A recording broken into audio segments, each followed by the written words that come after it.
let's welcome back on stage, Yassi Pressman!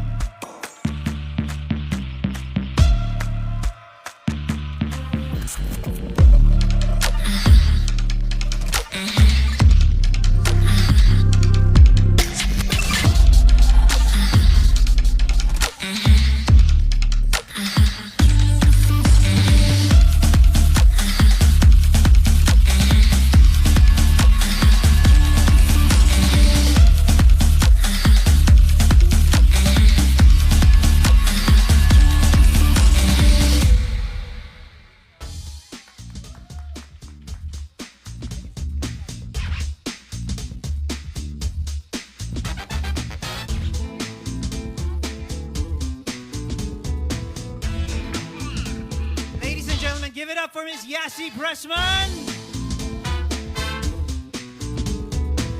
Absolutely stunning tonight, Yassi. Wala akong masabi, and I think everybody else also wala silang masabi. You look gorgeous tonight. Thank you so much, Paula. And we are all so proud of everything that you and your team and everybody who's involved in the calendar project has put into this. What a successful launch we've had, and what a successful reveal.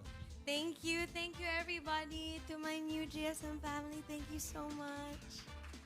Thank you to everybody then who worked hard on the shoot. Everybody, thanks. Totally worth it. Beautiful images. Gorgeous. All right. Now, let's talk a little bit about leading up to the moment. Okay. What do you do, or what happens when somebody says, you know what? You're going to be the next calendar girl of Ginebra. What goes through your mind? How do you even digest information like that? And then the next step is, oh my God, am I ready? How do I prepare for that? How did you prepare? It was actually, I think it's very public na rin naman, the fitness journey that I had to go through this year.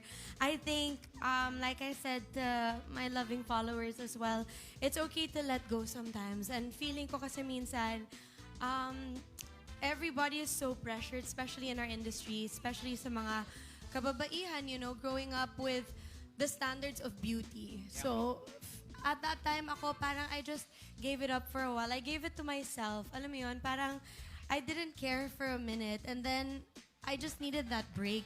After that, I started caring again because it was for my long-term health naman and wellness. It feels good to be healthy, doesn't it? It also feels good. So, I just needed that break. And then now that I hope I'm back or getting back there. So, it's a lot of discipline, a lot of working out. I love boxing, Muay Thai, so I had to do all of that. All that hard work has certainly paid off. We can see your efforts in these layouts that we have here. Now, speaking of different kinds of women, different kinds of body types, different types of different levels of fitness, just being different, which is okay.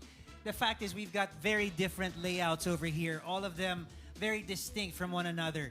Kung papipiliin ka dyan, which one would you say sort of, I don't know, reflects Yassi Pressman in real life? Alin ba dyan yung medyo malapit? I think pinakamalapit siguro is the one by the sunset. Okay. That's really one of my most favorite times of the day. Kaya it's nice, especially when you're surrounded with good people, diba? Na-appreciate natin yung miracles ng mundo. Okay.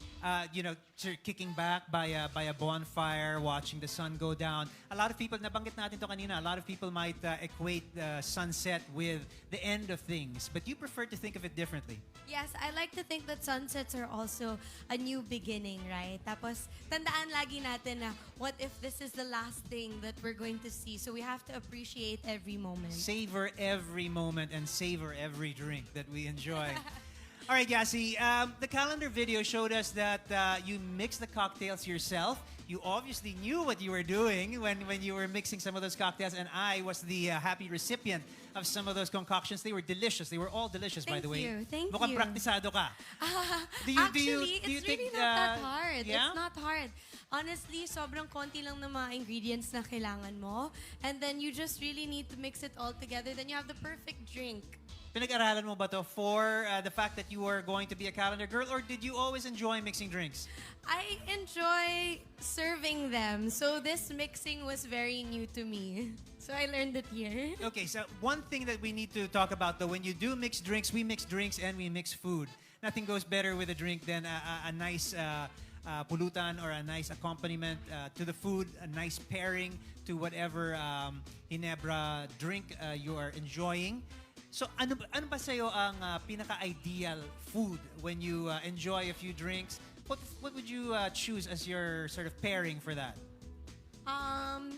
Pizza, chicken wings. Pwede, Yes, pwede. I love that. All right, maybe on those days where you sort of enjoy and indulge a little bit. What about tacos? Pwede? Yes, I love tacos as well.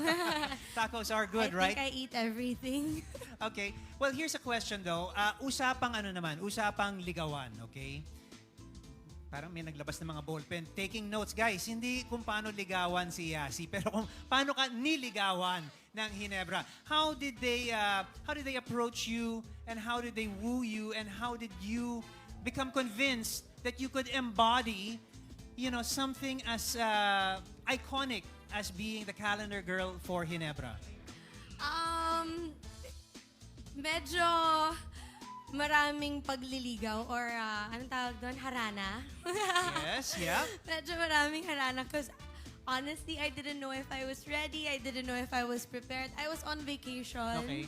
Sobrang vacation mode ako. Tapos sabi ko, okay, is this the right time? Kasi naniniwala po talaga ako sa timing. Mm-hmm. So, after a lot of back and forth, I was like, okay, maybe this is really God's sign. It's the right time siguro. And it's coming of age for me, So, I hope you guys come with me with my journey with all of my kabarangays. I think a lot of our kabarangays here are curious. They want to know, is that also reflective of other things in your life? Do you like long courtships? Yes. Yes? Take note, guys, okay? Take note. Long courtship daw. Meron tayong harana, love letters, sending the flowers, extended, okay? That's what Yassi's into. All right, let's talk a little bit more about this calendar, Yassi. We heard that the overall inspiration for the calendar is how women overcome the challenges that they encountered during the pandemic and how they rose up from these adversities. Personally, you have talked about this. You've been very open about overcoming your own personal challenges. How have your experiences affected the way you face challenges nowadays, and how people can possibly take inspiration from that? Women, men, young people, you are certainly an inspiration to all of us. Thank you, Paula. I really appreciate that. I think the pandemic really changed everybody, especially myself as well.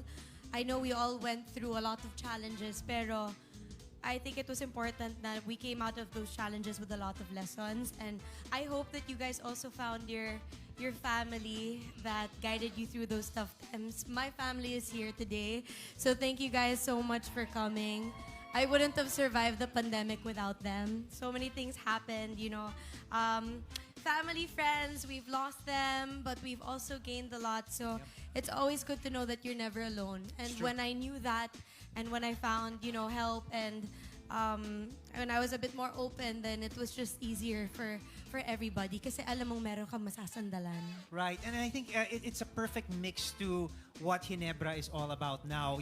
Their campaign of Huling Patak ng Bagong Tapang is such a great sort of, there's a great synergy between what you advocate and what they are about as a brand. Yes, because when you think about it, you say Huling Patak, diba? Parang huling-huli mo na yun and you think it's the end. But it's Huling Patak ng Bagong Tapang. So it's always a new beginning. And totoo yung sinasabi ng mga tao, diba? When one window closes, another door opens. So never think that it's the end. So never say die. Never say Dun tayo die. sa never say die. Mga kabarangay, are we excited about Yassi being the calendar girl for 2023?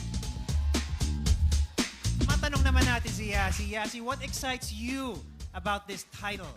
You are really joining, like I said, a very exclusive club here. I know. I feel a lot of pressure. Talaga? Sobra po. What excites you most about it? I mean, obviously, there's living up to expectations and pressure, but at the same time, it's such an amazing journey that you are starting here. What excites you most about this journey that you're on? Well, I know, Ginebra San Miguel has been here for 188 years. Yeah. So just being part of a huge legacy is such an honor for me, syempre. Pero hindi lang po sa Pilipinas, kundi worldwide, diba? I think I'm excited to go and visit yung mga probinsya and seeing people parang having me with them. Alam mo yun? Bring Sa the totoo joy, lang, bring the happiness, yeah, bring the Yassi.